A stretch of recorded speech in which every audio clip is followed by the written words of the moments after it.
Mark సువార్త 11 అధ్యాయం. అదే నేను కూడా బైబిల్ తీసుకుంటాను. మార్కు సువార్త 11 అధ్యాయం 11 అనేది 16 ఆ ప్రాంతంలో ఉంటుంది. అదే నువ్వు అక్కడ పెట్టి ఆ ప్రాంతంలోనే ఉంటుంది.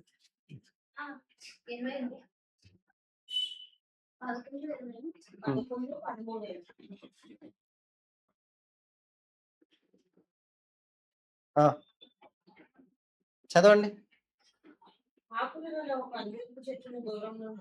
యేసు ప్రభు కాంటెక్స్ట్ ఎక్కడి నుంచి స్టార్ట్ అయింది? మర్నాడు దగ్గర నుంచి స్టార్ట్ అవుతుంది.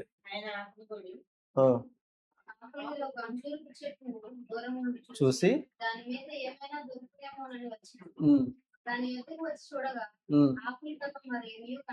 కనబడలేదు. ఎలా అనగా అది అంజూరపు పండ్ల కాలము కాదు. గుర్తుపెట్టుకోండి. ఇక మీదట ఎన్నటికీ నీ పండ్లు ఎవరు మరి యెరూషలేమునకు వచ్చినప్పుడు అంటే దేవాలయాన్ని ప్రవేశించి దేవాలయంలో క్రయ విక్రయములు చేయ వారికి ఆరంభించి రూతులు మార్చి వారి బర్రెలను వారి పీటలను పడద్రోసి దేవాలయం గుండా ఏ పాత్రను ఎవరిని తీయనీయకుండెను. అయిపోయిందమ్మా. ఎంత చదువు చదివి ఏదో ఏట్లో ఉన్నట్టుంది, ఏట్లో పడ్డట్టుంది వ్యవహారం. అసలు సంగతి వదిలేసింది ఎక్కడికో పోతుంది అంతాను. నువ్వు అడిగిన ప్రశ్న అక్కడే కదా ఉంది. అడిగిన ప్రశ్నకి అక్కడ సమాధానం నువ్వు చూసుకోవడం మానేసి ఎటెటో పోతున్నావు. మార్కు సువార్త 11 అధ్యాయం. మార్కు 11.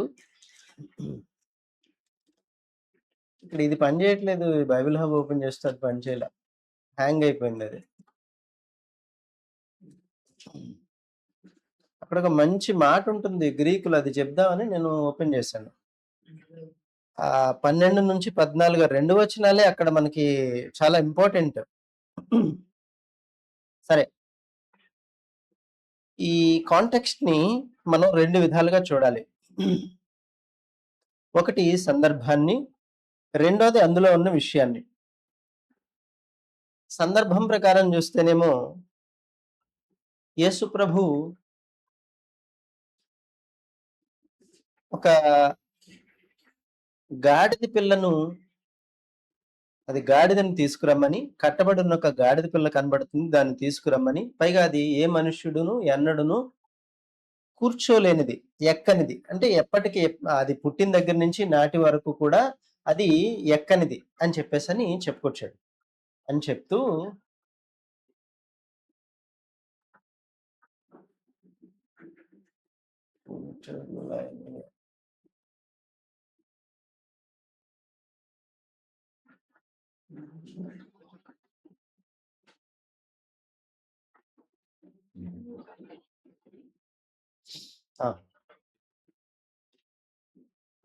కట్టబడినటువంటి గాడిద పిల్ల కనిపిస్తుంది.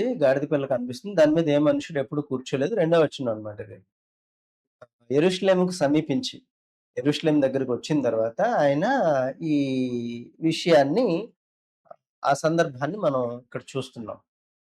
అయితే ఎవడైనా దాన్ని విప్పి మీరు తీసుకొని రండి, తోలుకొచ్చినప్పుడు ఎవడైనా మిమ్మల్ని ఎలా ఎందుకు చేస్తున్నాను అడిగితే మీరు అది ప్రభువుకు కావలసి ఉన్నదని చెప్పండి అన్నాడు. తక్షణమే అతడు దానిని ఇక్కడికి తోలి పంపునని చెప్పి వారిని పంపాడు. ఈ కాంటెక్స్ట్ ఆ వచనం అర్థమైందా? 11 అధ్యాయం 2-3 వచనాలు అర్థమైనాయా? ఏమిటి? ఏమర్థమైంది? ఏమర్థమైంది చెప్పండి.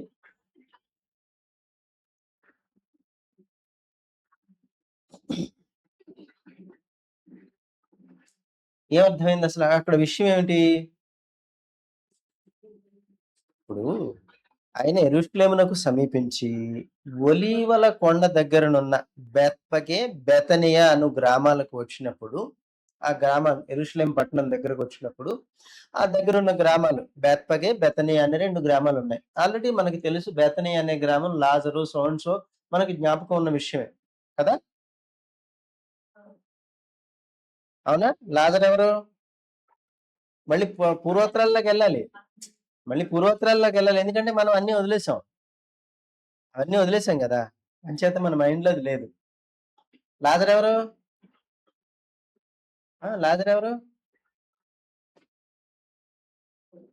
మీ తాత కాదు. లాజర్ ఎవరు అంటున్నాను. లాజర్ ఎవరు? అమ్మా? అదిగో ధనవంతుడట. చూసారా ఎక్కడికి వెళ్ళిపోయారు? ఎవరు లాజర్ ఎవరు? ఈ బేతని మార్తా మరియల సహోదరుడు. తమ్ముడు అన్నయ్య మనకన్నా చెప్పలేదు కానీ సహోదరుడు అని మాత్రమే ఉంది. అవునా? ఓకే. మార్తా మరియల బేతని అనేటప్పటికి మనకి మైండ్ లో వెంటనే వెలగాల్సింది ఏంటి?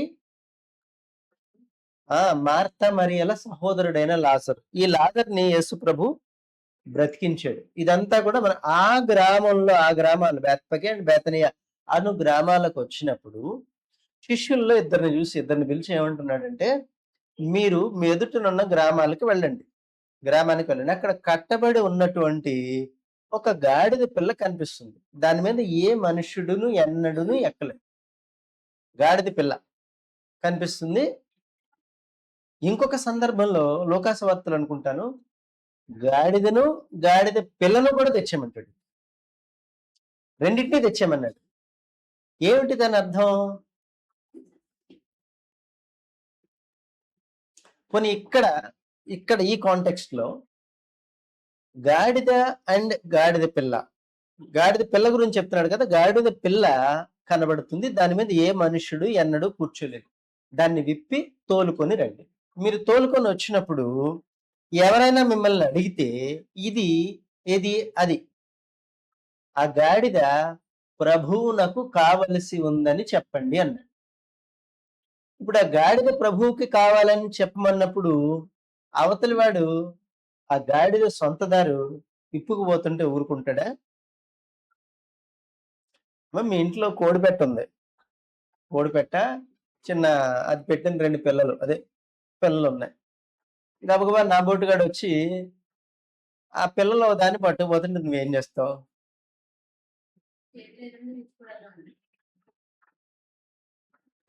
నిజమేనా? ఎవడరా నువ్వు నా కోడిపిల్ల పట్టుకుపోతే నీకు ఎంత ధైర్యం రా అని చెప్పేసి అడుగుతా. అడగగానే ఇప్పుడు నేనేమన్నానంటే ఇది ప్రభుదమ్మా, ప్రభువుకి కావాలన్నాను. నువ్వేం చేస్తావు? ఏం చేస్తావు నువ్వు? ఇస్తావా అసలు? ఇస్తావా?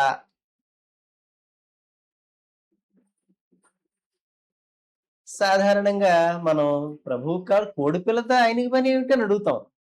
అంతేనా? కోడిపిల్లతో ఆయనకి పని ఏమిటి? కాదమ్మా నేనే కోసుకున్నానని యేసు ప్రభు పేరు అడ్డెట్టుకున్నానంటే నువ్వేం చేస్తావు? అంతకిదనుకుంటే చూడు ఏదో ఒక కేజీ మాంసం తెప్పిస్తాను కావాలంటే తినేసి పో అంటావు. అంతేనా? కోడిపిల్లని మాత్రం వదిలేయ్. కానీ ఇక్కడ సిచ్యుయేషన్ ఎలా ఉందంటే, ఈ కట్టబడినటువంటి గాడిద పిల్లని విప్పు తీసుకొస్తున్నప్పుడు మీరు అడగండి. ఎవరైనా అడిగితే గనక మీరు అసలు చెప్పండి. ఏమంటే ఇది ప్రభువుకు కావాల్సింది అని చెప్పేసని చెప్పండి అన్నాడు. ప్రభువుకు కావాల్సింది అని చెప్పగానే ఇప్పుడు గాడిద ఓనర్ ఏం చేయాలి? జనరల్‌గా ఏం చేయాలి? కర్ర పట్టుకొని అమ్మడబడాలి. అంతేనా? ఎవరి సొత్తుని పట్టుకుపోతావని. కానీ వాడు వెంట పడడు. అదే చెప్పాడు. వాడు అక్కడ కనిపిస్తుందిలే మనకు చదివితే మనం. మీరెందుకు ఇలా చేస్తున్నారంటే ఎవరైనా మిమ్మల్ని అడిగితే అది ప్రభువుకి కావాల్సిందని చెప్పండి. తక్షణమే అతడు దాన్ని ఇక్కడికి తోలి పంపునని వారితో చెప్పాడు. వారు వెళ్ళగా వీధిలో ఇంటి బయట తలవాకిట కట్టబడి ఉన్న గాడిద పిల్ల ఒకటి వారికి కనబడింది. దాన్ని విప్పుతున్నప్పుడు అక్కడ నిలుచున్న వాళ్ళ కొందరు మీరేం చేస్తున్నారు? గాడిద పిల్లని ఎందుకు విప్పుతున్నారని వాళ్ళని అడిగారు. అందుకు శిష్యులు యేసు ఆజ్ఞాపించినట్టు వారితో చెప్పగా వారు పోనిచ్చిరి. ఇప్పుడు ఇందులో మీకేం అర్థమైందో చెప్పండి. ఇప్పుడు ఆ విషయం తెలుసుకోవడానికి ముందు ఇది చాలా ఇంపార్టెంట్. ఏది అంజూరపు చెట్టును గూర్చిన విషయాన్ని తెలుసుకోవడానికి ఇది చాలా అవసరమై ఉంది. ఈ కాంటెక్స్ట్ అవసరమైంది. అందుకని 2 విధాలా చూడాలన్నాను. ఒకటి కాంటెక్స్చుయల్‌గా. 2 అక్కడ విషయం ఏమిటి? యేసు ప్రభు ఎందుకు దాన్ని శపించాల్సొచ్చింది? ఆ అంజూరపు చెట్టుని అనటానికి కావలసిన ఆ మూలమైన సంగతిని కూడా మనం యోచించాలి. అవునా? దయచేసి అలా పెట్టొద్దు మొఖం. నీకు ఎన్నో సార్లు చెప్తున్నాను. దయచేసి మాత్రం అలా పెట్టొద్దు. నీకు పుణ్యం ఉంటది. మమ్మల్ని అలా ఏడిపించకు. అర్థమైందా? అలా పెట్టకు. అని పెడతాం. ఇలా వచ్చి ఇదంతాను ఎదురుగా కనబడుతూ ఉంటది. ఓ పని చేయకూడదు, మీ నాన్న ఫోటోని మాస్క్ చేసిస్తాను తగిలించేసుకో మొఖానికి, ఎలాగో అది ఇది కలిసిపోద్ది. ఎంత చెప్పినా నువ్వు అలాగే వచ్చేస్తుంది అది ఏంటో గాని. సరే, కాస్త అలాగే ఉండు, నీకు పుణ్యం ఉంటుంది. అలాగే ఉండు, ఇప్పుడున్నట్టే ఉండు. కనుక ఈ కాంటెక్స్ట్ లో ఈ గాడిద పిల్లని విప్పి తీసుకెళ్తున్నప్పుడు దాని యజమాని అడ్డుపడలేదు. ఎందుకు చేస్తున్నారంటే యేసు ప్రభు చెప్పినట్టుగా అని చెప్పారు. మీకు వినిపిస్తుందా? మీకు వినిపిస్తుందా? అంటే మైక్ పెట్టలేదు, వచ్చే వారం చూద్దామని పెట్టలేదు. ఎందుకంటే ఇక అన్ని సర్దాలి, అన్ని సెట్ చేయాలి, బోల్డు పని ఉంది. ఇప్పుడు ప్రభు చెప్పిన మాట చొప్పున చెప్పగానే వాళ్ళు ఏం చేశారంటే పోనిచ్చిరి. అంటే వెళ్ళనిచ్చారు. అది ఎందుకలా జరిగింది అసలు? జనరల్ గా గాడిద అనేది నాటి ఇశ్రాయేలు సమాజంలో ఒక విలువైనటువంటి జంతువు. ఎవరి కాళ్ళకి సొంత గాడిదలు ఉంటాయి. ప్రయాణం చేయాలంటే సొంత గాడిద ఉంటుంది, దాని మీద ఎక్కి వెళతాడు. తర్వాత గుర్రాలు అవి తర్వాత సంగతి, కానీ గాడిద మాత్రం చాలా ఇంపార్టెంట్. గాడిదని వాళ్ళు చాలా ఎక్కువగా పోషిస్తారు. వాటి మీదే వాళ్ళ ప్రయాణాలన్నీ సాగుతాయి. అదే మంచి సమరయుడు ఉపమానంలో గాడిద మీద ఒకడు వచ్చి అది చూస్తే గుర్తుంది కదా లోకాసు వార్తలో. ఆ ఉపమానంలో సమరయుడు తీసుకెళ్లి తన గాడిద మీద వేసుకుని హాస్పిటల్లో జాయిన్ చేసి ట్రీట్మెంట్ ఇప్పించి సో అండ్ సో జరిగింది. ఇదంతా మనకి గుర్తున్న విషయం. అయితే అయితే ఈ గాడిద పిల్లని వాళ్ళు పోనిచ్చారు అంటే వాళ్ళ సొత్తుని వదులుకుంటున్నారు. కారణం ఏమిటి? ఏమన్నా ఆలోచించగలరా?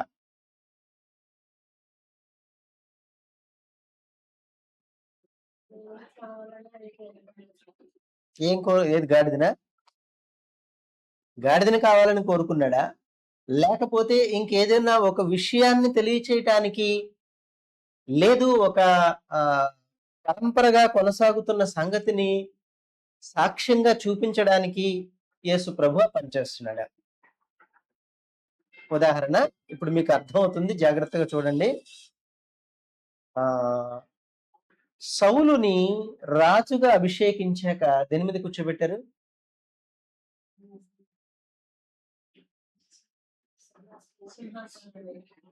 దావీదుని రాజుగా అభిషేకించాక దేని మీద కూర్చోబెట్టారు? సొలొమోన్ని రాజుగా అభిషేకించాక దేని మీద కూర్చోబెట్టారు?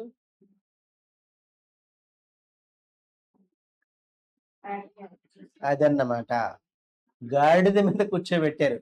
ఇంతకీ ఈ గాడిద ఏమిటి? ఈ గాడిద ఏమిటి? ఈ గాడిద ఏమిటి?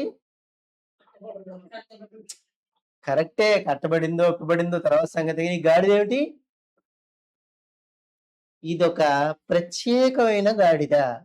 అంటే రాజుగారి వంశంలో వాళ్ళు తప్ప, అంటే రాజు తర్వాత రాజు కాబోయేవాడు తప్ప మరెవడు ఎక్కకూడని గాడిదది. ఎవడు ఎక్కకూడదు, అర్థమైందా? ఎవడైనా ఎక్కే ప్రయత్నం చేస్తే వాడన్నా చచ్చిపోవాలి గాని గాడిద మాత్రం మరొకడి సొంతం కాకూడదు. ఇది అంటే ఒక రాజుకి ఎలాగైతే వంశపారంపర్యంగా రాజు కొనసాగుతున్నాడో ఈ గాడిద వంశం కూడా అలా కొనసాగుతుంది. అర్థమైందా? ఎందుకంటే యేసు ప్రభు వచ్చిన తర్వాత అంతటితో ఆ గాడిద ఆచారం కూడా సమాప్తం అయిపోవాలి. అన్నిటికీ క్రీస్తు సమాప్తి అయి ఉన్నాడు. ధర్మశాస్త్రమునకు క్రీస్తు సమాప్తి. ఎందుకంటే ధర్మశాస్త్రంలో చెప్పబడ్డ ప్రతి ప్రవచనం క్రీస్తులో నెరవేరడంతో ఏమవుతుంది? అందుకు యేసు ప్రభు నేను చెప్పున్నదేమనగా అని యేసు క్రీస్తు తన ధర్మశాస్త్రాన్ని ఇస్తున్నాడు. ఇది మీకు గలతీ పత్రికలో చూపించాను, జ్ఞాపకం ఉందా? జ్ఞాపకం ఉందా? జ్ఞాపకం ఉందా? గలతీ పత్రిక 5వ అధ్యాయం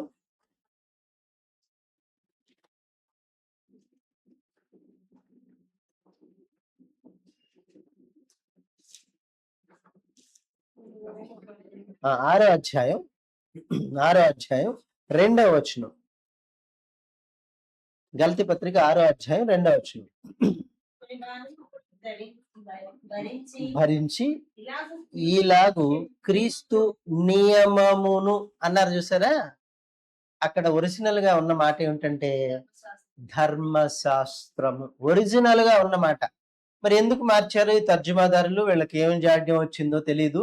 మనం ఇంకొకలా అనుకోవాలని క్రీస్తు ధర్మశాస్త్రాన్ని కొట్టేసి, ఏది మోషే ద్వారా వచ్చిన ధర్మశాస్త్రాన్ని కొట్టివేసి తన ధర్మశాస్త్రాన్ని స్థాపిస్తున్నాడు. ధర్మశాస్త్రము మోషే ద్వారా వచ్చెను, కృపయు సత్యము క్రీస్తు ద్వారా అనుగ్రహించబడను. యోహాను సువార్త 1వ అధ్యాయం మనం చదువుకున్నాం, అవునా? సో అలా సమాప్తి. హెబ్రీ పత్రికలో చూస్తే, లేదు గలతీ పత్రికలో చూస్తే, రోమా పత్రికలో చూస్తే ధర్మశాస్త్రానికి యేసుక్రీస్తు సమాప్తి అయి ఉన్నాడు. అంటే దాన్ని ముగించాడు. ధర్మశాస్త్రం అంతటిది నెరవేర్చడంతో అది ఏమైంది. అలాగే మత్తయి సువార్త 6వ అధ్యాయంలో యేసు ప్రభు మాట చెప్తాడు చూడండి. అది కూడా చూడండి ఒకసారి. చూస్తే మనకి కొంచెం అర్థమవుతుంది. 6:17 5:17 ధర్మశాస్త్రమునైనను ప్రవక్తల ప్రవచనములనైనను కొట్టివేయ వచ్చితిన, వచనములైనను లేక ప్రవచనములనైనను కొట్టివేయ వచ్చితినని తలంచవద్దు. నెరవేర్చుటకే గాని కొట్టివేయటకు నేను రాలేదు. ఇప్పుడు నెరవేరింది అనుకో, ఏమవుతుంది? నెరవేరితే ఏమవుతుంది? ధర్మశాస్త్రంలో వచనాలన్నీ నెరవేరాయి. అప్పుడు ఏమవుతుంది?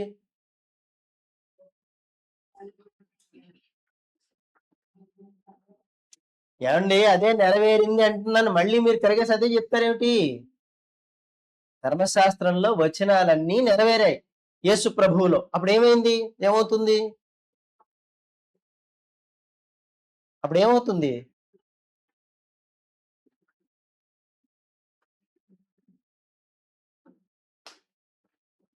బైబిల్ చదివే విధానం క్రైస్తవ లోకానికి పెద్ద లోపంగా ఉంది. ఏవేవో గ్రంథాలు చదివినప్పుడు లేదా టెక్స్ట్ బుక్స్ చదివినప్పుడు ఏదైనా అర్థం కాకపోతే అక్కడ అండర్లైన్ పెట్టుకొని, ఈజీ కోల్డ్లు పెట్టుకొని, అవి పెట్టుకొని, ఇవి పెట్టుకొని, డిక్షనరీలు చూసుకొని, ఎక్కడికో తెలియకపోతే లైబ్రరీలకు వెళ్ళి వాటి అర్థాలు ఏంటని వెతుక్కొని మరీ అవి నేర్చుకుంటాం. బైబిల్ దగ్గరకు వచ్చేటప్పటికి అది ఏ క్రైస్తవుడికి అబ్బలేదు. ఎందుకంటే ఆ పాత చింతకాయ పచ్చడి కబుర్లు ఉండిపోయినాయి కదా. ఆ పాత చింతకాయ పచ్చడి ఇక పోదు ఎప్పటికీను.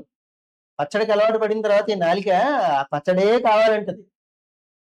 కనుక ఈ పచ్చడిని మార్చుకోకపోతే ఇది ప్రాణహాని అవుతుంది. ఇప్పుడు గుండె జబ్బు వచ్చిందిరా బాబు, పచ్చడి తినక అన్నావు అనుకో, ఏం చేస్తావు నువ్వు? ఏం చేస్తావు? ఆ పచ్చడే తింటావు, ఎందుకంటే నీకు అదే కావాలి. ఇది మనిషి నైజం. కాబట్టి ఈ బైబిల్ చదివే పద్ధతి మనం చాలా జాగ్రత్తగా నేర్చుకోవాలి. బైబిల్ మనం సరిగా చదవకపోవటం వల్లే మనం చాలా వెనకబడిపోతున్నాం. ఇది నా బాధ, నన్ను అర్థం చేసుకోండి. ధర్మశాస్త్రములోని ప్రవచనాలు, వచనాలు అన్నిటినీ యేసు ప్రభు నెరవేర్చాడు. నెరవేరిస్తే ఏమైంది? నెరవేరిస్తే ఏమవుతుంది? పోనీ నెరవేరిపోయాక ఏమవుతుంది?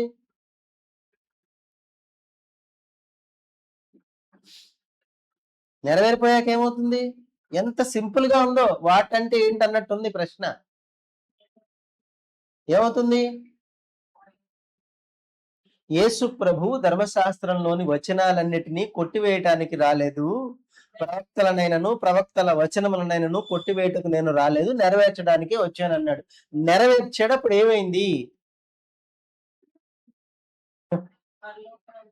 అప్పటిదాకా ఎదురు చూస్తున్న యూదుడు, అప్పటిదాకా విశ్వాసంలో చూశాడు కదా ఒక యూదుడు, అబ్రహాము నుంచి వచ్చిన అబ్రహాము సంతానం అని చెప్పుకుంటున్న ప్రతివాడు, అబ్రహాం ఎలాగ ఎదురు చూశాడో అలాగే నేను ఎదురు చూస్తున్నానని చెప్పేసి చెప్పుకుంటున్న యూదుడు తన విశ్వాసంలో అప్పటిదాకా ఎదురు చూసిన వాస్తవం ఎదురు పడిందని గ్రహిస్తాడు.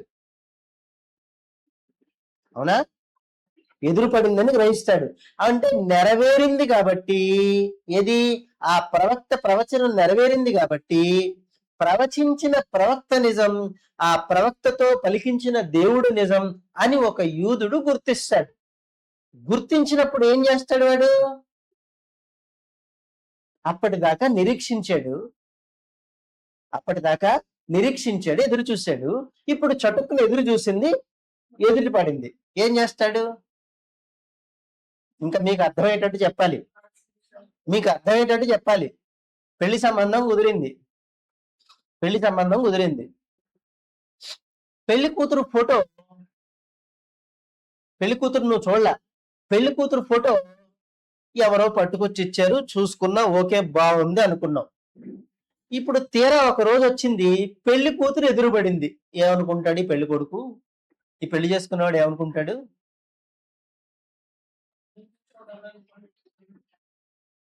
ఇప్పటిదాకా ఎదురు చూసింది నా కళ్ళెదురు పడింది అంటే ఫోటోలో ఉన్నది నిజమా, ఎదురుగా ఉన్నది నిజమా?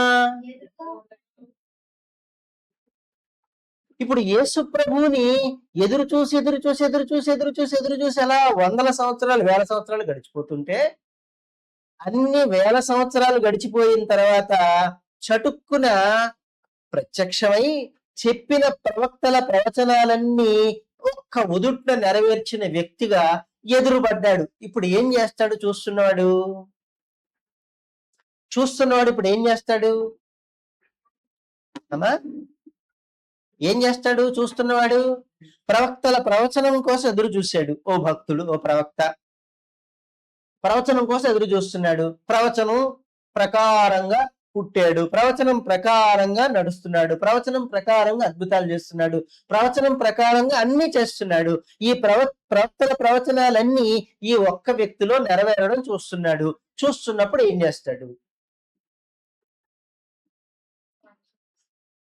ఏం చేస్తాడు?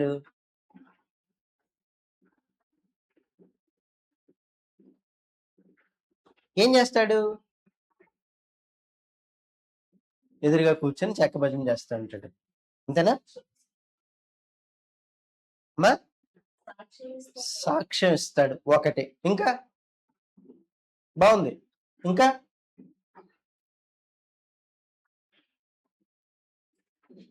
నిరీక్షించిన దాన్ని కనుగొంటాడు. కనుగొనడం అంటే తెలుసు కదా? ఫోటోలో చూసిన దాన్ని ఎదురుగా చూసి ఏమంటాడు? ఫోటోలో చూసిన దాన్ని ఎదురుగా చూసి ఏమంటాడు?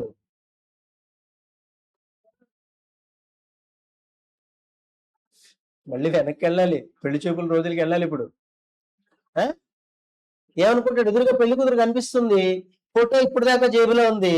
ఫోటోని చూస్తాడా, దాన్ని చూస్తాడా? ఎదురుగా ఉన్న దాన్ని చూసి ఇది నిజం అని నిర్ధారిస్తాడా?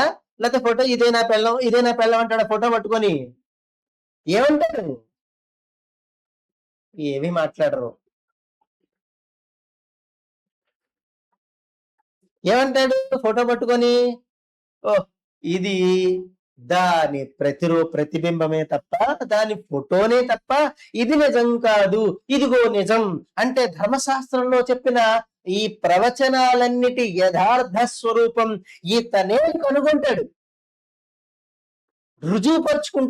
రుజువుపరుచుకున్నవాడు విశ్వాసి. అర్థమవుతుందా? రుజువుపరుచుకున్నవాడు విశ్వాసి. ఈ ఇన్సిడెంట్ అర్థమైంది కదా? ఓకే. ఇప్పుడు ఇక్కడ కట్టబడ్డ గాడిద పిల్ల విషయంలో ఇదే ప్రవచనాన్ని అప్లై చేయండి. సొలొమోను, దావీదు, అంతకు ముందు సౌలు పరంపరగా వస్తున్నటువంటి ఆ గాడిద వంశం ఎక్కడి వరకు కొనసాగుతుంది? ఎందుకు కొనసాగిందో కొంచెం చెప్తారదన్నా? ఇప్పుడు బబులోనికి చెరకొనబోబడినప్పుడు రాజ్యం లేదు, రాజు లేడు. తిరిగి వచ్చాక రాజెవరు?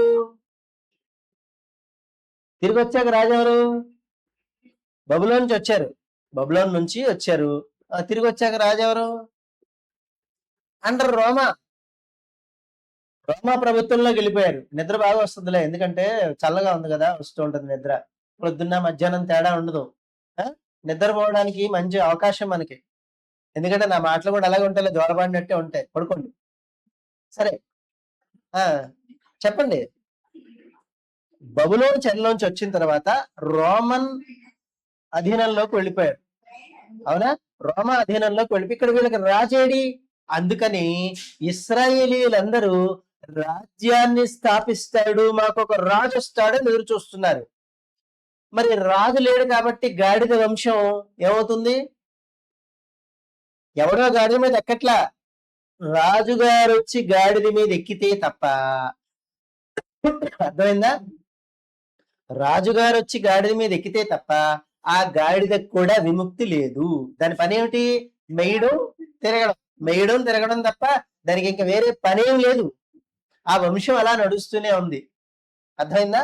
కాబట్టి ఈ గాడిదని యేసు ప్రభు యొక్క ఆ ప్రభు అనే పదానికి తగిన గుర్తింపేమిటో చెప్పడానికి ఒక సాధనంగా వాడబడింది ఈ గాడిద.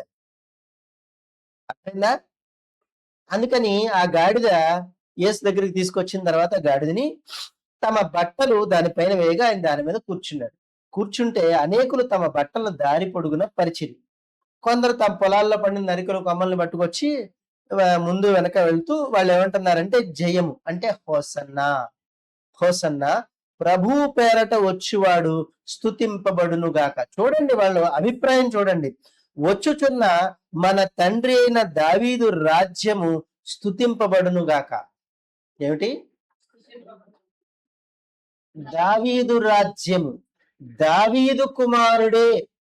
ఆ దావీదు ఎక్కిన గాడిద వంశంలో ఆఖరి గాడిద మీద కూర్చునే నిజమైన ప్రభువు, నిజమైనటువంటి రాజు ఈయనే అని ఆ గాడిద ఓనర్కి తెలుసు. ఆ గాడిద పెంచినోడికి అర్థమైంది. ఓహో, ప్రభు వస్తున్నాడంటే రాజు వస్తున్నాడు, రాజు వస్తున్నాడంటే మాకు రాజ్యం వస్తుందని ఎదురు చూస్తున్న ఆ ఇశ్రాయేలీయుల యొక్క నిరీక్షణలోని వాస్తవ రూపం ఎదురుపడగానే అందరూ రెడీ అయిపోయారు. ఏమని? ఎవడు గాడిద మీద కూర్చుని రైట్ లేదు, గాడిద మీద కూర్చుండగానే ఈయన్ని గుర్తుపట్టారు. ఏమని? దావీదు కుమారుడనా? అక్కడ అలా ఉందా? మరే ప్రభువు పేరట వచ్చువాడు స్తుతింపబడును గాక, ప్రభువు పేరట వచ్చువాడు స్తుతింపబడును గాక.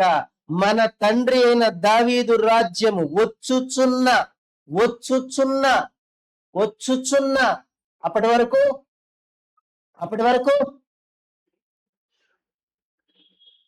నేను చాలా గట్టిగా మాట్లాడాల్సి వస్తుంది. అప్పటి వరకు రాలేదు. ఏ రాజ్యం? ఇశ్రాయేలీలు ఎదురు చూస్తున్న రాజ్యం అప్పటి వరకు రాలేదు గనుక ప్రభువు గాడిద మీద కూర్చుండగానే మాకు రాజ్యం వస్తోంది అని వాళ్ళు సంబరంతో కేకలేస్తున్నారు, సంబరంతో స్తుతి చేస్తున్నారు. అవునా? సర్వోన్నత స్థలములలో జయమని కేకలు వేయుచుంది. ఇప్పుడు ఈయన ఈ సంగతి అంతా అర్థమైంది కదా. ఈ సందర్భం ఇది అవ్వగానే ఈయన యెరూషలేముకు వచ్చి దేవాలయంలో ప్రవేశించి చుట్టూ సమస్తం చూచి సాయంకాలం అందున 12 మందితో కూడా బేతనియానికి వెళ్ళాడు. బేతనియా అనే ఊరికి మళ్ళీ తిరిగి వెళ్ళిపోయాడు. మరునాడు బేతనియా నుండి వెళ్ళుచుండగా, సందర్భం అర్థమైంది కదా. ఈ సందర్భం ఏమిటి? యేసు ప్రభువుని దావీదు తరువాత దావీదు సింహాసనం మీద కూర్చునే నిజమైన రాజుని గుర్తించిన వాళ్ళందరూ తమ పొలాల్లోంచి లేకపోతే వారి కలిగినటువంటి ఆయా పరిస్థితుల్లోంచి ఏవేవో పట్టుకొచ్చి, చెట్టు కొమ్మలు అవి ఇవి పట్టుకొచ్చి అక్కడ దావీదు దగ్గర చేసినట్టే యేసు ప్రభు దగ్గర కూడా ప్రవర్తించారు. ఈ గాడిద పిల్ల యజమానికి కూడా అర్థమైంది, ఈ ప్రవచనం నెరవేరుతుంది, నాకు అప్పగించబడ్డ బాధ్యత నేను నెరవేరుస్తున్నాను, ఇదిగో నా బాధ్యత పూర్తయింది ప్రభువా, నీకు అప్పగించేస్తున్నానని అతను కూడా ఆ ప్రవచనాన్ని గుర్తించి ప్రభువు అని గుర్తించాడు, ఇచ్చాడు గాడిదని. గాడిద మీద కూర్చోగానే ప్రజలు కూడా గుర్తించారు. ప్రజలందరూ కూడా హోసన్నా హోసన్నా అని అరుస్తూ కేకలు వేస్తూ యేసు ప్రభు కూడా నడుస్తున్నారు. అవునా? ఓకే. ఈ జరిగిన తర్వాత చుట్టూ చూశాడు, అంతా గమనించాడు, పరిశీలించి బేతనీకి వెళ్ళిపోయాడు. సాయంకాలం అయిన తర్వాత. మరునాడు బేతనీ నుంచి వెళ్తున్నప్పుడు ఆకలి కొని ఆకులు గల ఒక అంజూరపు చెట్టును దూరం నుంచి చూశాడు. చూసి దాని మీద ఏమైనా దొరుకునేమోనని ఆయన దాని దగ్గరకు వచ్చాడు. వచ్చి చూస్తే ఆకులు తప్ప మరేమీ కనిపించట్లేదు. ఏలైనా అది పండ్ల కాలం కాదు. పండ్ల కాలం కానప్పుడు గుర్తుందా? ఎవరికన్నా ఈ విషయం 4-5 సార్లు చెప్పాను, గుర్తుందా? పండ్ల కాలం కానప్పుడు ఎవరైనా చెట్టు దగ్గరికి వెళ్ళి అడుగుతారా? ఎవరైనా అడుగుతారా? అసలు చెట్ట కాయలేదేంటని అడుగుతారా? దానికి కానీ నోరుంటే ఏమంటది? దానికి నోరుంటే ఏమంటది?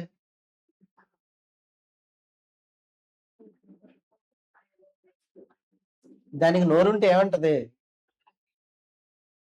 కడుపుకి అన్నం తింటున్నావా, ఇంకేమైనా తింటున్నావా అని అడుగుతుంది అది. అంతేనా? అసలు నీకేమన్నా బుద్ధి జ్ఞానం ఏమన్నా ఉందా? ఏదో వేసవకాలంలో కాస్తాను నేను మామిడికాయలు, శీతాకాలంలో వచ్చి మామిడికాయలు అడుగుతావుట్రా చచ్చినోడే అంటది. అంతేనా? నీకేం బుద్ధి జ్ఞానం లేదు, నువ్వు అన్నం తింటున్నావా, గడ్డి తింటున్నావా, అసలు నువ్వు మనిషివేనా, నీకు జ్ఞానం ఉందా లేదా అని అడుగుతుంది. అంతేనా? ఓకే. అన్సీజన్ లో వెళ్ళి అడిగితే అలా ఉంటది, దానికి నోరుంటే సమాధానం. సీజన్ లో వెళితే నువ్వు వెళ్లకుండానే అంత దూరం నుంచే కనిపించేస్తూ ఉంటాయి దాని కాయలు. అవునా? కాయలు కనిపించేసి నేను కాసేస్తున్నాను, నీదే ఆలస్యం, వచ్చి కోసుకొని తినే అంటది. అంతేనా? మరి అన్సీజన్ లో వెళ్ళి కాయలేవి అని అడిగితే ఏం చెప్తుందా చెట్టు? పైగా ఇక మీదటి ఎన్నటికి 14వ వచనం, నీ పండ్లు ఎవరును తినకుందురుగాక అని చెప్పి, ఎవరును తినకుందురుగాక అనగానే మరుసటి రోజు పొద్దునికి 26వ వచనం, ఆ అంజూరపు చెట్టు వేళ్లు మొదలుకొని ఎండిపోవటం చూశారు శిష్యులు. అవునా? ఇదేమిటి? ఆ చెట్టుకి ఏదో అర్థమైంది, ఆ చెట్టు చచ్చిపోయింది. బాగా అర్థం చేసుకుంటున్నారా? మీరు శ్రద్ధగా ఉన్నారా? బాగా శ్రద్ధగా ఉన్నారు. మీ శ్రద్ధ చూస్తుంటే నాకు ఇంకా ఎక్కువ శ్రద్ధ పడుతుంది. మీ శ్రద్ధ నాశనమవా? సరే, మరుసటి రోజు వెళ్ళి చూస్తే ఏళ్ళు మొదలుకొని చెట్టు ఎండిపోయి చచ్చిపోయింది మొత్తానికి. దానికి అర్థమైంది అయితే చచ్చిపోయింది అంతే. ఇంతకీ పండ్ల కాలం కాదని తెలిసి కూడా శపించాడు. అసలు ఈయన ఏం ప్రభువు అంటుంది లోకం. పండ్ల కాలం కాదు కానప్పుడు శపించడం ఏమిటి? అసలు తెలీదా? అతనేగా చేసినాడు, అతనేగా సృష్టికర్తలు మీరు చెప్పుకుంటారు. మీకు బుద్ధి లేదా, లేకపోతే ఆయనకు బుద్ధి లేదా? తెలుస్తుందిలే ఆయనకు బుద్ధి లేదని. మీకు ఎలాగో బుద్ధి లేదులే, మొదలైనకి బుద్ధి లేదు కాబట్టి మీకు కూడా బుద్ధి లేదు, కాబట్టి మీరు ఎలా ఏడుస్తున్నారని క్రైస్తవుల్ని దుమ్మెత్తిపోస్తున్నారు. ఏం చెప్తారు సమాధానం? ఏదో ఒకటి చెప్పాలి కదా.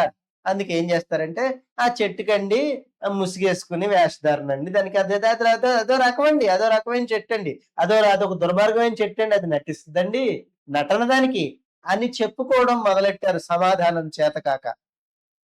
ఇప్పుడప్పుడుది కాదు ఇది. దయానంద సరస్వతి ఎప్పుడాడు? దాదాపు ఒక 200 సంవత్సరాలు అవుతుంది, 150 సంవత్సరాలు అవుతుంది. అతను, ఆ దయానంద సరస్వతి అనే అతను వేసిన ప్రశ్న ఇది. ఇప్పటికీ కూడా దానికి సమాధానం చాలా చాలా తక్కువ మంది దగ్గర ఉంది. ఏదో చెప్పడం, ఏదో థియాలజీలోంచి దాంట్లోంచి దీంట్లోంచి తెచ్చుకోవడం తప్ప, బైబిల్ చదివి బైబిల్లో ఉన్నది చెప్పండి అయ్యా అంటే బైబిల్లోది తప్ప మిగతా అంతా చెప్తారు. మనకు కూడా బైబిల్లోది నచ్చదు, మిగతా అంతా నచ్చుతుంది. అంతేనా? బైబిల్లోది తప్ప మిగతా అంతా నచ్చుతుంది. ఇప్పుడు ఉదాహరణకి జక్కయ్య నీతిమంతుడా పాపాత్ముడా అంటే ఏమంటారు? జక్కయ్య నీతిమంతుడా పాపాత్ముడా అంటే ఏమంటారు? ఏమంటారు? మనం చెప్పుకున్నాక తెలిసింది. అంతకుముందు నీకు ఎలా తెలిసింది? బైబిల్లో ఉంది కదా. నోరేసుకుని పడిపోతాను తప్ప బైబిల్ తిన్నగా చదివి చచ్చావా? అసలు బైబిల్లో ఏముంది, ఏం లేదు అనే ఆ ఇంగితం ఎంత కూడా క్రైస్తవుల్లో లేదు. ఎందుకంటే ఎవడో మెప్పు పొందడానికి వెనకతల కామెంటరీస్ రాశారు. ఎప్పుడో ఒక 100 ఏళ్ల క్రితం, 120 ఏళ్ల క్రితం, 40 ఏళ్ల క్రితం, ఒక 50 ఏళ్ల క్రితం కామెంటరీస్ రాశారు. అదే నిజం అనుకుంటున్నాం. అంతకంటే మనకి ఎక్కువ తెలుసా? అమ్మ బాబాయ్ ఎంత బాగా రాశాడు, ఎంత బాగుంది అని మురిసిపోతున్నాం దాన్ని చూసి. బైబిల్ని చూసి మురిసిపోవట్లేదు. ఎవడో తన అభిప్రాయాన్ని చెప్పాడు. ఒకవేళ అతనది కరెక్ట్ అయితే కావచ్చు గాక, కానీ బైబిల్ దగ్గర అది చెల్లుబాటు కాదు. నా అభిప్రాయం నిజమని నేను అనుకుని రాయొచ్చు, చెప్పొచ్చు, కానీ బైబిల్ దగ్గర అది చెల్లుబాటు కాదు అనేది ఆ రూల్ పెట్టుకొని మనం బైబిల్ని చదవాలి. అక్కడ జక్కయ్యని చుట్టుపక్కల ఉన్న వాళ్ళందరూ అంటున్నారు, ఏంటి ఈయనేంటి, ఈయన యేసు ప్రభు కదా, ఈయన మహాపుణ్యాత్ముడు కదా, వెకిలి బ్రతుకులు కదా, వెకిలి బ్రతుకులు కదా, అసలు మామూలుగానే వెకిలి బ్రతుకులు. ఇప్పుడు మన సొసైటీ కూడా అట్లాగే తగలడుతోంది. వెకిలితనం ఏమంటున్నారంటే వాళ్ళు, ఇదేంటి ఇక్కడికి వెళ్తున్నాడు, బుద్ధి లేదేటి ఈయనకి, పాపాత్ముడి ఇంటికి వెళ్తున్నాడా, ఈయనేమో పుణ్యాత్ముడు అని చెప్పుకుంటున్నాడు కదా, పరిశుద్ధుడు అంట కదా, పాపాత్ముడి ఇంటికి వెళ్తున్నాడు ఏంటి అంటే, అయ్య బాబా జక్కయ్య పాపాత్ముడు. ఎవరన్నారు ఈ మాట? ఈ మాట ఎవరన్నారు? ఈ మాట ఎవరంటున్నారు పాపాత్ముడని? ఈ మాట ఎవరంటున్నారు పాపాత్ముడని? ఆ చుట్టుపక్కల ఉన్న వాళ్ళందరూ అంటున్నారట. ఆ చుట్టుపక్కల వాళ్ళ మాట మీకు ఎక్కువైంది తప్ప యేసు ప్రభు మాట మాత్రం మనకి లెక్క లేదు, పట్టింపు లేదు. యేసు ప్రభు మాటతో పనే లేదు. యేసు ప్రభు అక్కడ చెప్తున్నాడు. ఆ యేసు ప్రభు ముందు నిలబడి జక్కయ్య మాట్లాడుతున్నాడు. యేసు ప్రభు ముందు నిలవబడి అంటే అర్థం ఏంటి అమ్మా? నిలబడి అంటే అర్థం ఏంటి? నిలబడి అంటే అర్థం ఏంటి? ఏదోలే నిలబడ్డం అంటే మనకి 4 కాళ్ళ మీద కాకుండా 2 కాళ్ళ మీద నిలబడ్డం అనుకుంటాం మనం. నువ్వు మాటకి నిలబడ్డావా అంటే ఏంటి అర్థం? నువ్వు మాట మీద నిలబడ్డావంటే మనం తెలివితేటలుగా, లేదు నేను కాళ్ళ మీద నిలబడతాను కదా. మనకి ఇలాంటి తెలివితేటలన్నీ బోల్డెన్ని ఉంటాయి. నేను కాళ్ళ మీద నిలబడతానండి, మాట మీద నిలబడను. కానీ అవతల వాళ్ళు మాత్రం మాట మీద నిలబడమని డిమాండ్ చేస్తాం కదా. అవతల వాళ్ళు మాట తప్పకూడదు, మనమే మాట తప్పుతాం. మనం మాట తప్పొచ్చు కానీ అవతల వాళ్ళు మాట తప్పకూడదు. అంటే దీని అర్థం ఏంటంటే, ప్రస్తుతం లోకం కూడా అలాగే ఉంది. లోకం అంతా అలాగే ఉంది. పాలించేవాడు అలాగే ఉన్నాడు, పాలించబడేవాడు అలాగే ఉన్నాడు. ఉద్యోగస్తుడు అలాగే ఉన్నాడు, ఉద్యోగం లేనివాడు అలాగే ఉన్నాడు. సామాన్యుడు అలాగే ఉన్నాడు, సంపన్నుడు. ఎవరు చూసినా లోకం అంతా చెప్పేది ఒకటి చేశాడు. అవునా? కాబట్టి లోకం మాట పట్టించుకుంటావా, యేసు ప్రభు మాట పట్టించుకుంటావా? సరిగ్గా యేసు ప్రభు ముందు నిలబడ్డాడు వీడు. ఎలా నిలబడ్డాడు? యేసు ప్రభు ముందు నిలబడ్డం అంటే ఏమిటి?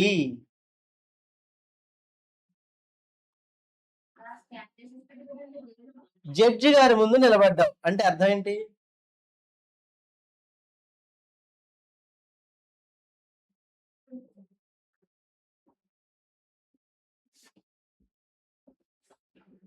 My lord, I came here with pure heart and with clean hands అని చెప్పుకున్నావు. కరెక్టేనా? కోర్ట్ లాంగ్వేజ్ సరిపోయిందా? ఇంకేమైనా తేడా ఉంటుందా? My lord, I came here, లేదు, I came to this honourable court with clean hands and pure heart అని చెప్పాం. జడ్జి ముందు ఆ ప్రజెంటేషన్ ఇస్తున్నాం. చూసేవాడికి తెలీదా? వాడికి ఒక ట్రైనింగ్ ఉంటుంది. నేరస్తుడు ఎలా ప్రవర్తిస్తాడు, నేరం చేయని వాడు ఎలా ప్రవర్తిస్తాడు. నేరస్తుడు అతి వినయాన్ని ప్రదర్శిస్తాడు, నేరం చేయని వాడు హుందాగా నిలబడతాడు. అవునా? నీతిమంతుడు రాజీ పడడని బైబిల్ చెప్తోందిగా.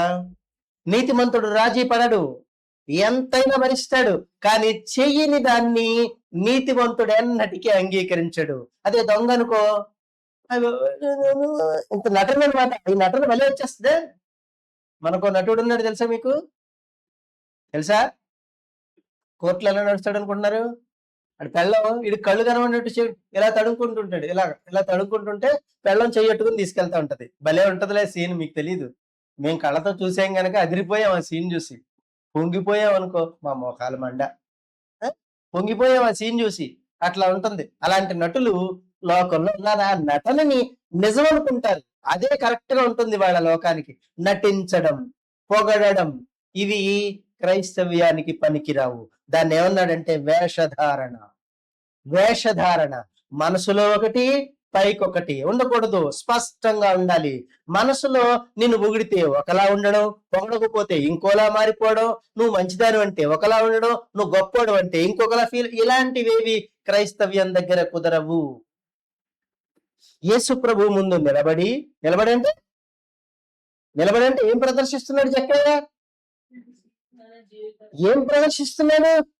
తన జీవితాన్ని చూపిస్తున్నాడు.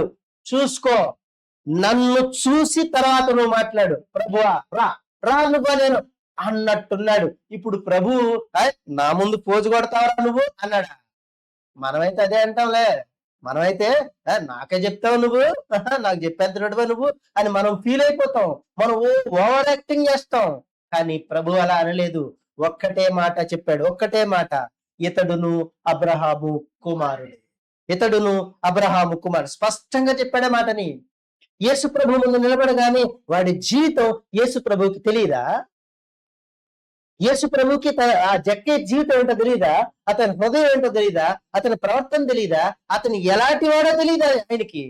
ఎందుకంటే ఆ జక్కయ్య ప్రాణం ఇచ్చిందే ఈయన కదా. ఆ జక్కయ్యకి ప్రాణం పెట్టిందే ఈయన కదా. ఆ జక్కయ్య పుట్టడానికి కారణం అంటే ఆ ఆత్మ, మూలమైన ఆత్మ ఈయందే కదా. ఈయన దగ్గర నుంచే కదా వచ్చింది. మరి అప్పుడు ఆయనకి తెలియదా ఏం చేస్తాడో, ఏం చేయబోతాడో, ఏం మాట్లాడతాడో, ఎలా ప్రవర్తిస్తాడో అన్న విషయం యేసు ప్రభువుకి తెలియదా? తెలిసిన యేసు ప్రభువు ముందు నిలబడి ప్రభువా అంటే నిలవబడడం అనే మాటకి ఇంత విషయం ఉంది. నిలబడి తన జీవితం మొత్తాన్ని యేసు ప్రభు ముందు పరచి, ప్రభువా ఇప్పుడే నా ఆస్తిలో సగం బేదలకు ఇచ్చేస్తున్నాను. నేను ఎవరి నొద్దనైనను దేనినైనను అన్యాయముగా తీసుకునే ఎడల 4 అంతలు మరలా చెల్లింతును వాడికని చెప్పు. అవునా? అన్యాయంగా తీసుకుంటే ఇంగ్లీష్ లో మాట ఎలా ఉంటుందంటే ఇఫ్ ఐ టుక్ ఒకవేళ నేను తీసుకుని ఉంటే అర్థం ఏంటి? ఆ మాటకు అర్థం ఏంటి?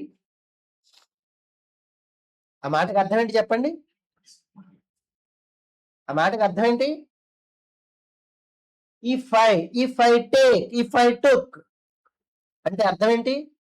ఒకవేళ నేను తీసుకుని ఉంటే దేనినైనను అన్యాయముగా తీసుకుని ఎడల. ఆ కన్జంక్షన్ ఎంత బాగుంటుందో. తీసుకుని ఎడల అంటే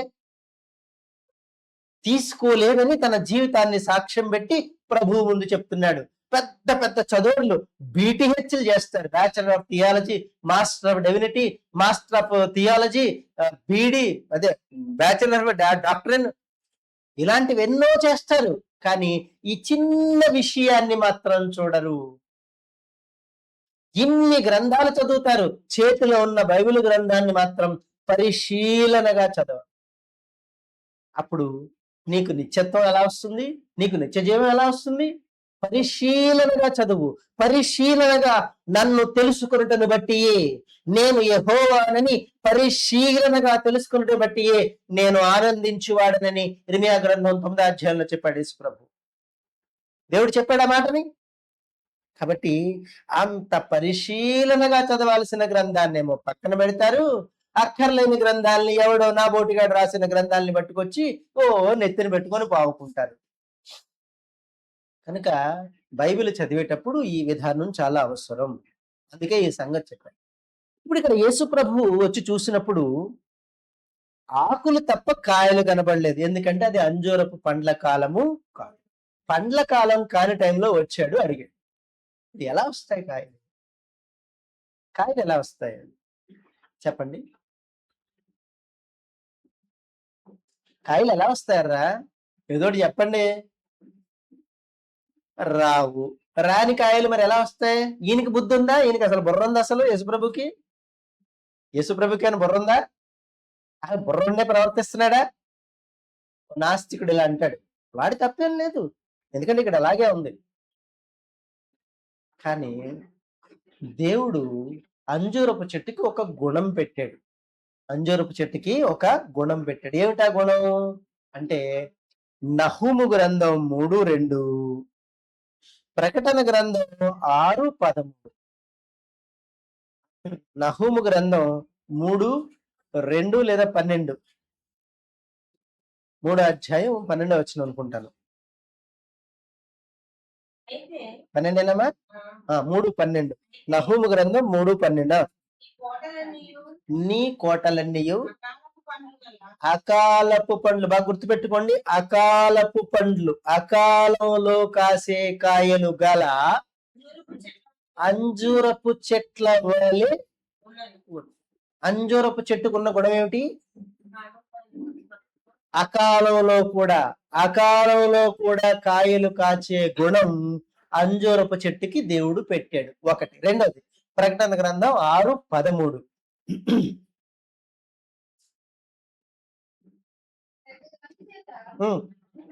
ఊగులాడు అంజూరపు చెట్టు నుండి అకాలపు కాయలు, అంజూరపు చెట్టు నుండి అకాలపు కాయలు రాలినట్టు. అంటే అంజూరపు చెట్టు అకాలంలో కూడా, మామిడి చెట్టు అకాలంలో కాయదు, ఒక సీతాఫలం చెట్టు అకాలంలో కాయదు, జామ చెట్టు కూడా అకాలంలో కాయదు, కాలంలో మాత్రమే కాయలు కాస్తాయి. అన్ని సీజనల్ గానే కాస్తాయి. ఒక్క అంజూరపు చెట్టు మాత్రమే అన్సీజనల్ గా కూడా 1, 6, 2, 3 అన్న అక్కడక్కడ 1, 2 అన్న కాయలు కాస్తుంది. ఎందుకంటే ఆ దారముట పోయేవాడు ఆకలేసి ఏమైనా ఉందేమో అని చూస్తే ఆ కాయ కనబడి దాన్ని కోసుకొని తిని తృప్తి పడాలని దేవుడు దాన్ని అలా సిద్ధపరిచాడు. అకాలంలో కూడా కాయలు కాచే గుణం యేసు ప్రభువుకి ఆ గుణం ఉందో లేదో చూడటానికి వెళ్ళాడు దాని దగ్గరికి. ఈ గుణం నీకెందుకు లేదని ప్రశ్నించడానికి వెళ్ళాడు దాని దగ్గరికి. ఇప్పుడు ఆ చెట్టు ఆ గుణాన్ని కోల్పోయి ప్రవర్తించింది. ఆ చెట్టు ఆ కాలంలో కాయాల్సిన కాయకుండా దానికి ఏదో కాస్త ఒళ్ళు తిమిరెక్కింది. దానికి ప్రభు అన్నాడు, ఇక మీదటి ఎన్నటికీ నీ కాయలు జనులు తినుకుందరుగాక అని చెప్పాడు. నీ పళ్ళు తినరన్నాడు. అంతే. దానికి అర్థమైంది ఏంటంటే ఇక నా బ్రతుకు అయిపోయింది, ఇక నేను ఉండక్కర్లేదు, నేను చచ్చిపోవడమే కరెక్ట్ అనుకుని చచ్చిపోయింది చెట్టు. అవునా? ఇప్పుడు దీన్ని మనకు అన్వయించుకొని చూస్తే నీ దగ్గరకు కూడా ప్రభు వస్తున్నాడు, మనందరి దగ్గరికి ప్రభు వస్తున్నాడు. సమయం కాని సమయంలో నీ దగ్గరకు వచ్చి చూస్తే నీ విశ్వాసం ఏమిటి అని అడిగితే ఏం చెప్తారు? సమయం కాని సమయం, కాలం కాని కాలంలో వస్తాడు. అవునా? కాలం కాని కాలంలో వస్తాడు. ఈ సంగతి లూకాసు వార్త 12వ అధ్యాయంలో చూద్దాం. ఈ సంగతి లూకాసు వార్త 12వ అధ్యాయంలోకి ఒకసారి వెళదాం.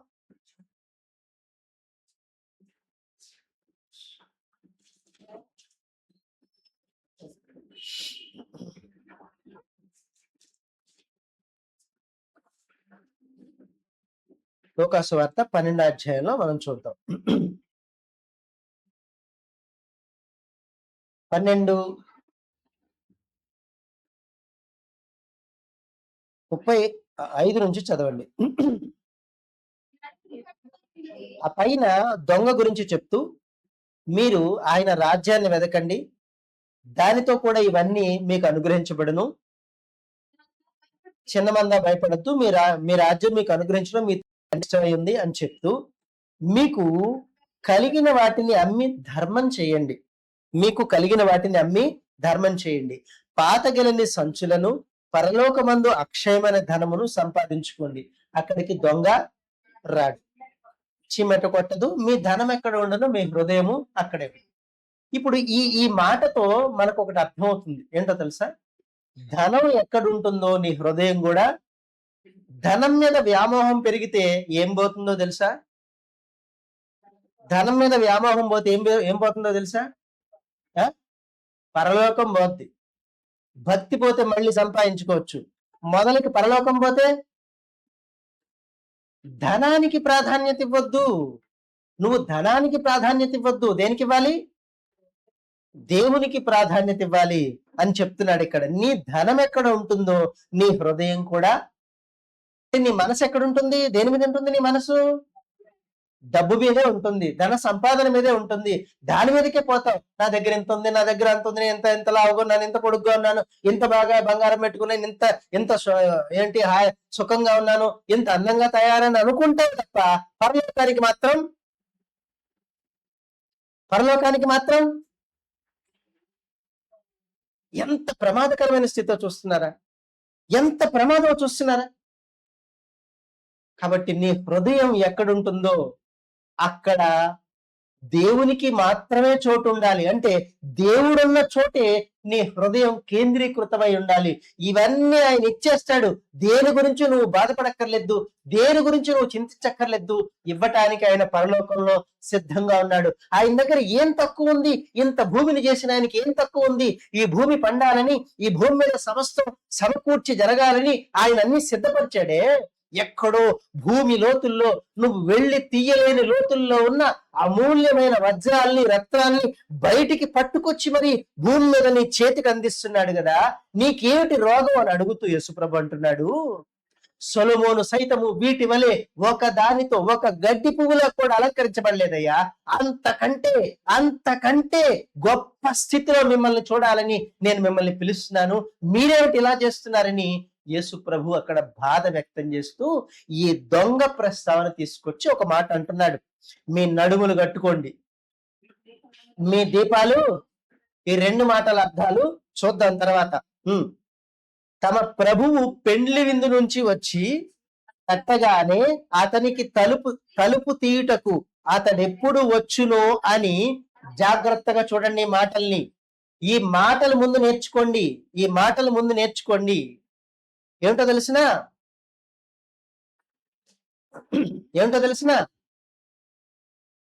తమ ప్రభువు పెండ్లి విందు నుంచి వచ్చి తట్టగానే అతనికి తలుపు తీయుటకు అతడెప్పుడు వచ్చునో అని ఎదురు చూచు మనుష్యుల వలె ఉండుడి.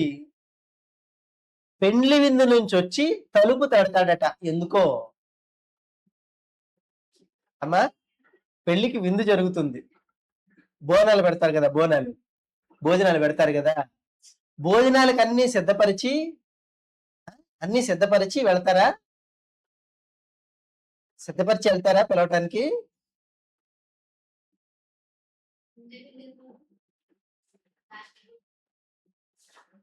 కానీ యేసు ప్రభు విందు సిద్ధపరిచి, అర్థమైందా మీకు?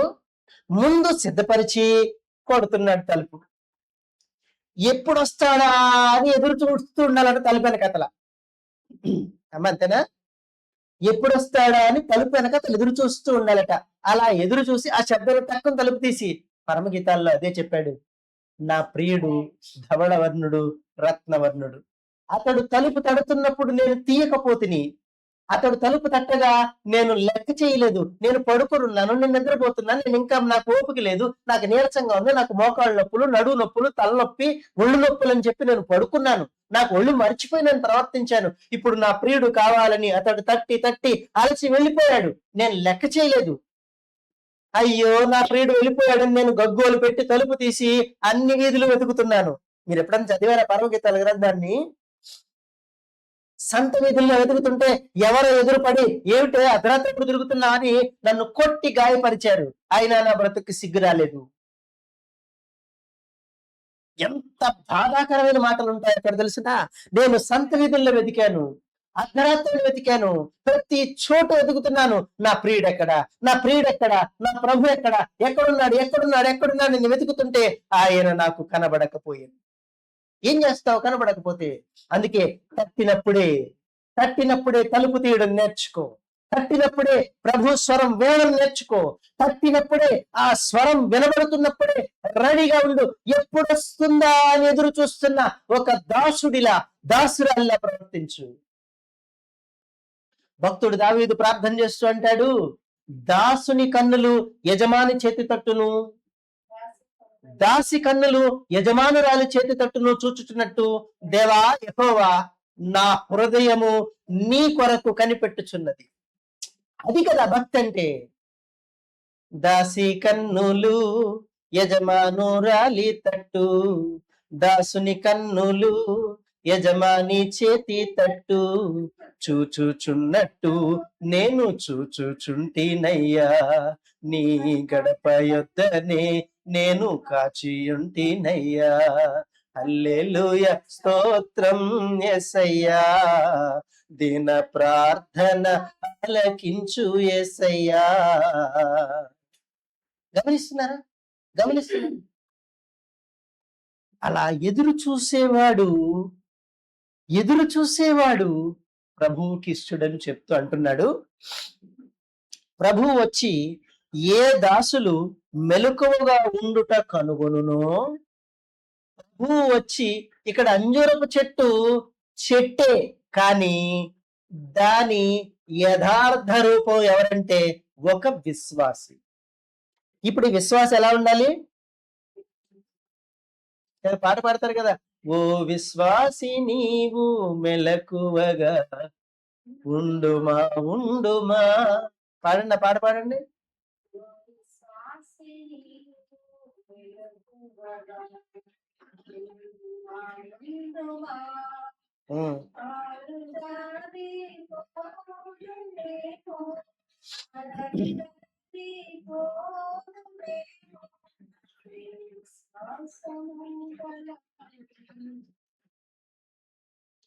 ఓ విశ్వాసి నువ్వు మెలకువగా ఉండంటే నువ్వేం చేస్తావు?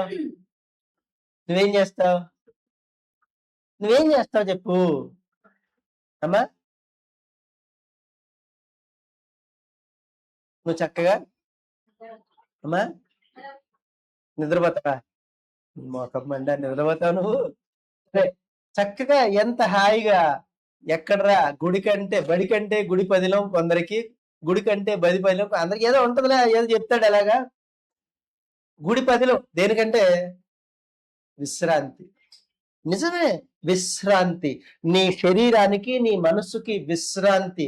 మనస్సుని విశ్రాంతి పరుచుకొని ప్రభువుకి లోపరుచుకోవాలి కదా. నువ్వేంటి ప్రభువుని వదిలేస్తున్నావు? ప్రభువు వచ్చి ఏ దాసులు మెలకువగా ఉండుట కనుగొనునో ఆ దాసులు ధన్యులు. ఇక్కడ ధన్యత అంటే ఏంటి? ఇక్కడ ధన్యత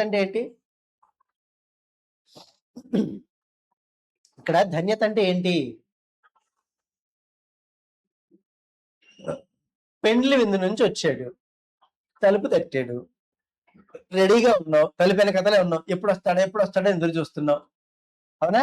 ఓకే, ఇప్పుడు తలుపు తీయగానే నువ్వు అమ్మా ఎక్కడ ఎదురుపడతావు అమ్మా? పెండ్లి విందు నుంచి వచ్చాడు, తలుపు తట్టాడు. దేనికోసం? పోన్లే, మీకు అర్థం కావాలి, ఇప్పుడు ఇలా చెప్తున్నాను, అర్థం చేసుకోండి. వచ్చాడు, తలుపు తట్టాడు, తీసావు. దేనికోసం అమ్మా? ఎక్కడి నుంచి వచ్చాడు? ఎక్కడి నుంచి వచ్చాడు?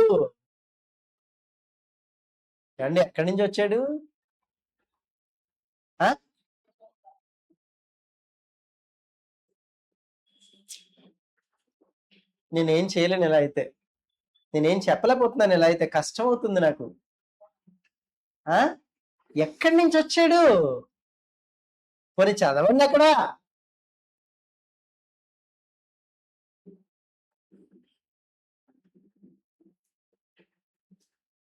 ముప్పై 36వ వచనం, తమ ప్రభువు పెండ్లి విందు నుండి వచ్చి తట్టగానే, అది పెండ్లి విందు నుంచి వచ్చాడు, ఎందుకు తట్టాడు? నువ్వు తలుపు తీసావు, ఎందుకు?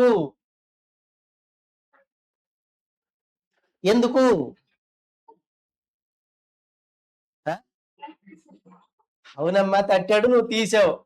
ఎందుకన్నాను? తీసావు ఎందుకు? తట్టాడు కాబట్టి తీసావు, లోపలికి వచ్చాడు. మరి పెళ్లి విందు ఏం చేస్తావు? ఎవరు తింటారు? అసలు నిన్ను ఎందుకు అసలు పిలుస్తుందే పెళ్లి విందుకు. ఆ మాట ప్రకటన గ్రంథంలో చెప్పాడు. గొర్రె పిల్ల పెండ్లి విందుకు పిలువబడిన వారు చచ్చినోళ్ళు, పనికి మాలినోళ్ళు కదా. చెప్పండి, ఎవరు చెప్పండి. గొర్రె పిల్ల పెండ్లి విందుకు పిలువబడ్డ వాళ్ళు ధన్యులని వ్రాయము. ఇప్పుడు తలుపు తట్టగానే నువ్వు తలుపు తీసావు, ఏం చేస్తావు? రెండు రెండు లోపలికంటావా? ముస్తాబాయ్ రెడీగా ఉన్నావు కదా, ఇక్కడ ముస్తాబాయ్ రెడీగా ఉన్నావు కదా, ఫుల్ మేకప్ తో రెడీగా ఉన్నావు, మంచి పట్టు చీర కట్టుకుని రెడీగా ఉన్నావు. దేనికి? వచ్చిన వాళ్ళని రెండు రెండు లోపలికి ఆహ్వానించడానికా? దేనికి నువ్వు రెడీ ఉన్నది? పిలిస్తే వెళ్ళిపోదాం, పీకల్లాగా తినేద్దామనే కదా. మరా ఏం చెప్తున్నారు మీరు? తినడానికంటే రెడీగా ఉన్నది దేనికి? వచ్చింది ప్రభు పక్కన కూర్చొని, అమ్మా తినే, నా కోసం ఎంత బాధపడ్డావే, నా కూతురు తిను అని ముద్దలు ముద్దలు కుక్కేస్తున్నాడు అనుకో, నీకు ఎలా ఉంటది? అమ్మా తినేద్దామనే, లబలబలు ఆడిస్తూ తినేద్దామనే, మొత్తం ఎంత ఉంటే అంత తినేద్దామనే. గొర్రె పిల్ల పెండ్లి విందుకు పిలువబడిన వారు ధన్యులు. ఈయన ఎక్కడి నుంచి వస్తున్నాడు? పెండ్లి విందు నుంచి వస్తున్నాడు. విందు సిద్ధపరిచి ఆ ఉపమానం కూడా చెప్పాడు. గుర్తుందా? ఒక రాజు తన కుమారుడికి పెండ్లి నిశ్చయించి, అవునా? ఇదంతా తెలుసు కదా ఉపమానం. ఆ పెండ్లి విందు నుంచి వచ్చాడు, వచ్చి రెండర్రా అని పిలుస్తున్నాడు. ఇప్పుడు నువ్వేం చేస్తావు? వెళ్ళి పెళ్లి విందులో పాల్గొని విందు ఆరగించి, అబ్బా నేను ఎప్పుడూ తినలేదు అంటావు, అంతేనా? కానీ ఈ విందు అయితే నీకు మరణం లేకుండా చేసే విందు, నిన్ను మరణం నుంచి తప్పించే విందు. దానికి సిద్ధపడి ఉన్నావా లేదా అని ప్రభు వచ్చి తలుపు తడతాడట. తలుపు తడుతున్నప్పుడు ఏ దాసులు మెలకువగా ఉంటారో ఆ దాసులు ధన్యులు.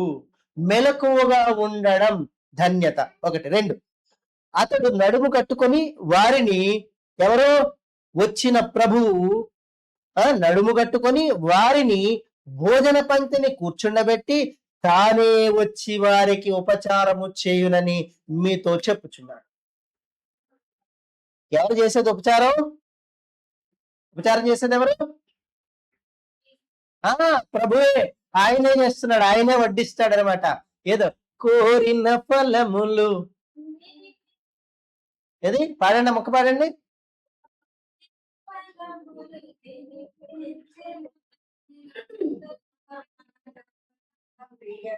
అది అది అది కోరిన ఫలములు తినిపించునుగా కూరిమితో నా ప్రియ ప్రభు.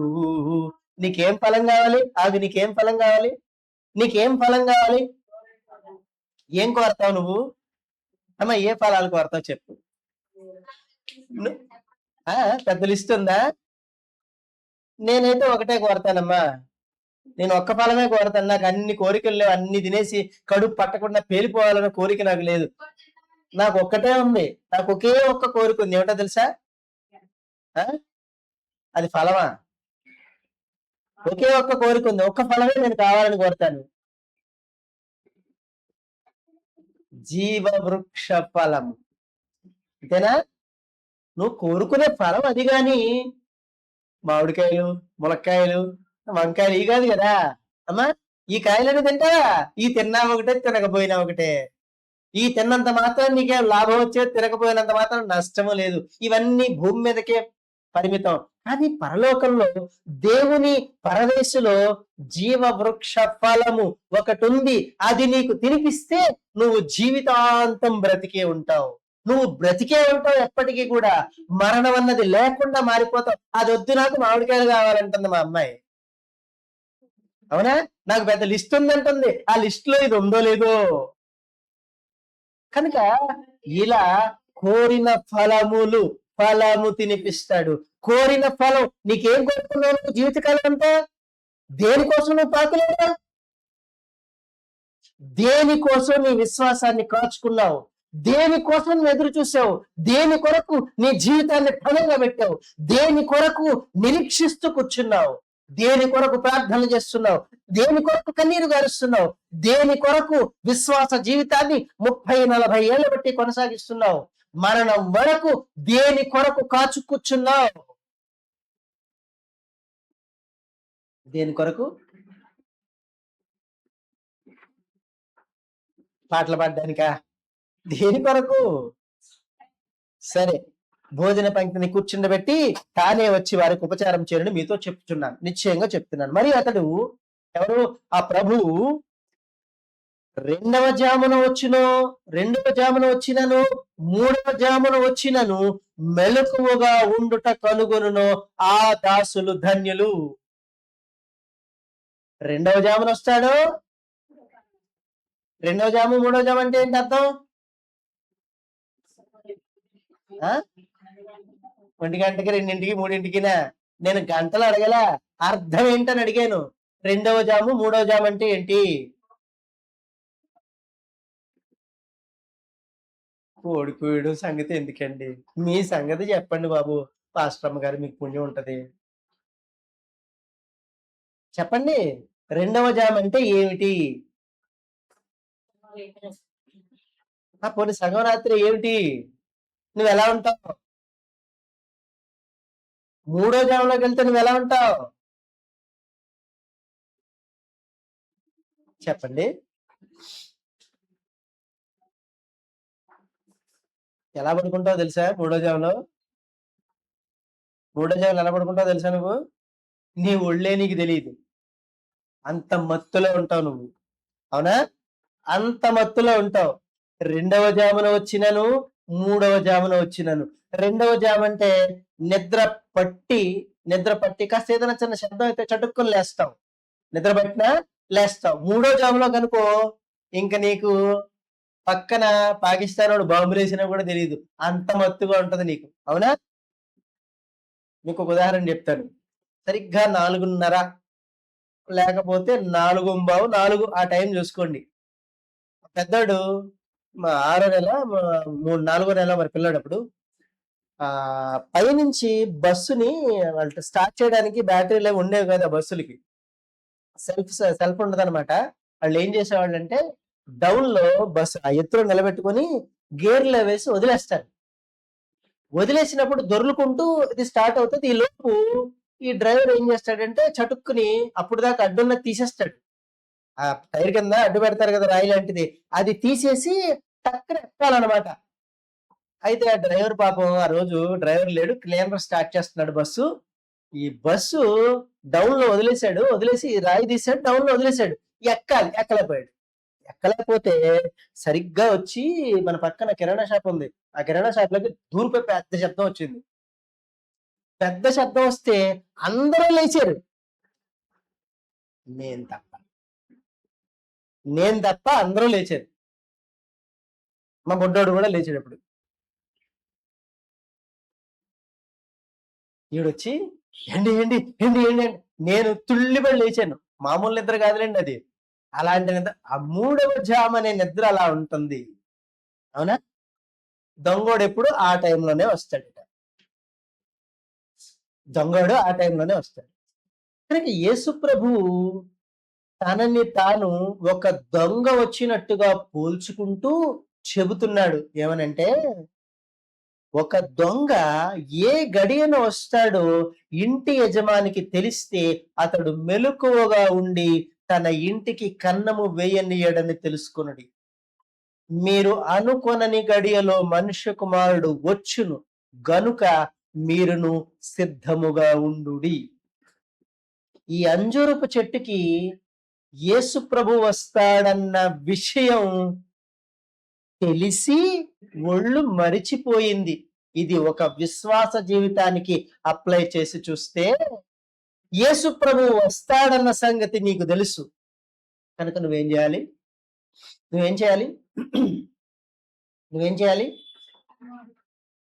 అననుకూల పరిస్థితుల్లో కూడా నీ విశ్వాసాన్ని జాగ్రత్తగా కాపాడుకోవాలి.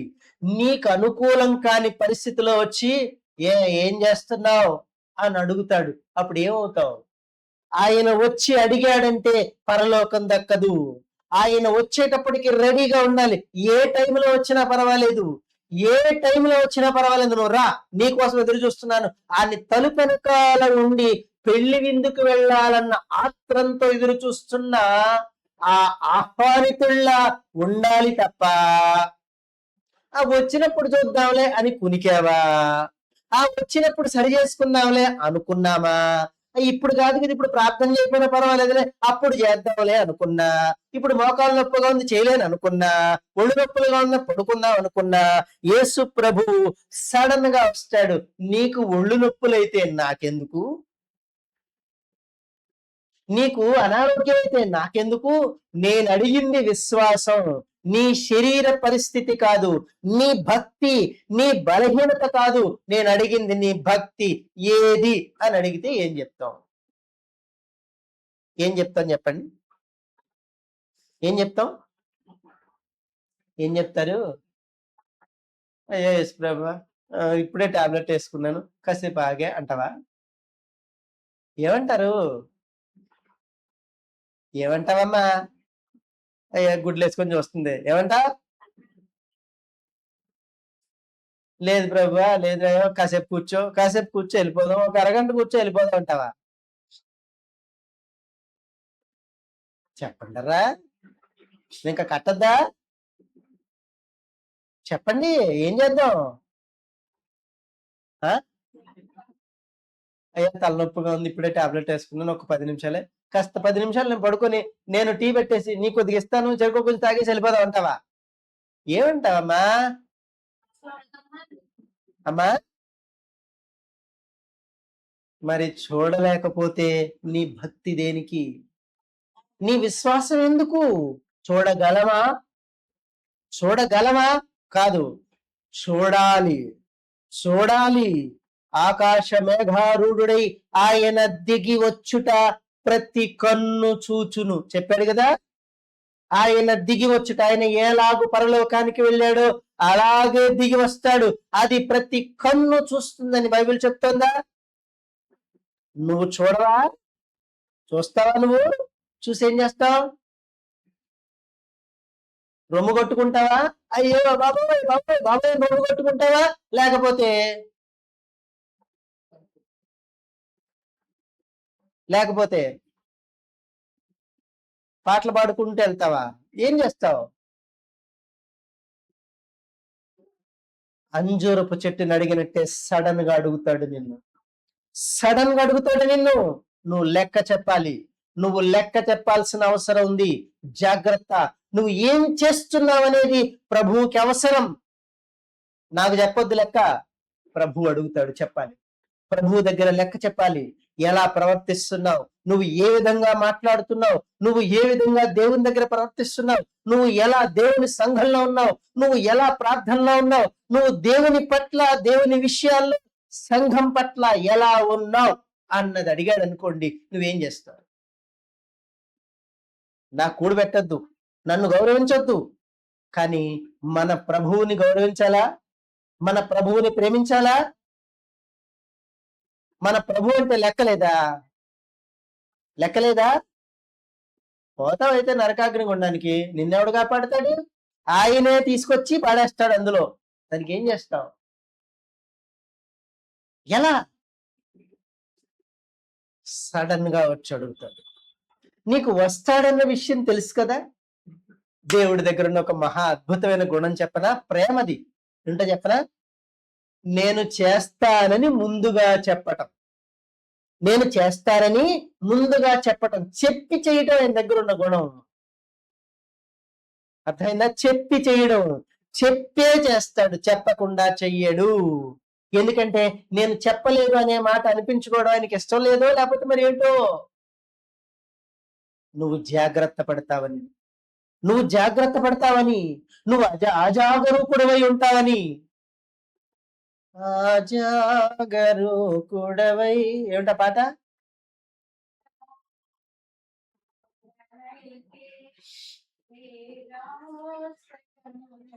విడిచి రసముతో కనిపెట్టితివి తండ్రి, ప్రియ యేసు నిర్మించితివి, ప్రియమార నా హృదయం ముదమారవసించునా హృదయాంతరంగమునా.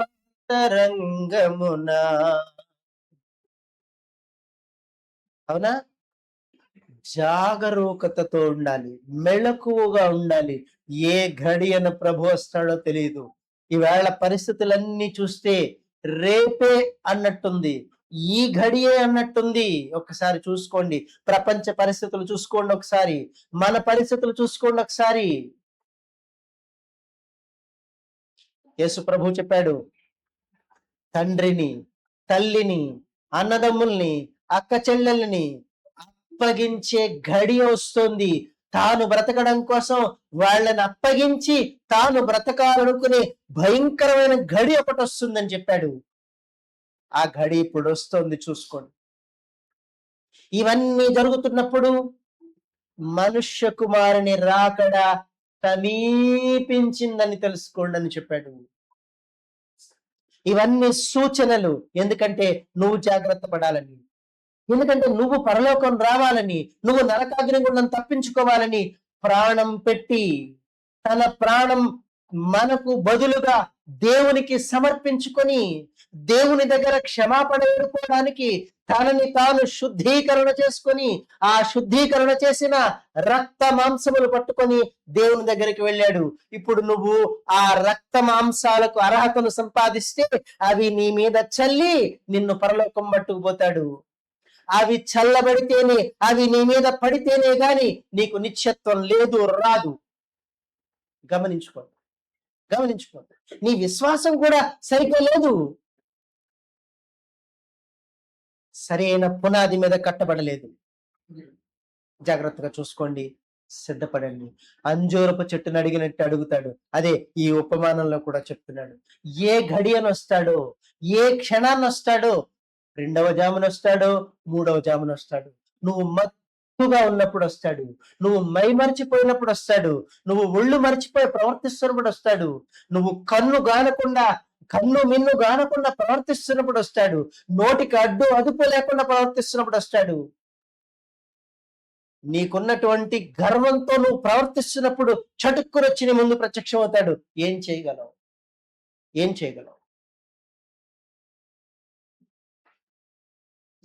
చూసుకో, జాగ్రత్తగా పరిశీలించుకో. ప్రార్థన చేసుకుందాం. కృపానిధి పరిశుద్ధమైనటువంటి తండ్రి, స్తోత్రాలు.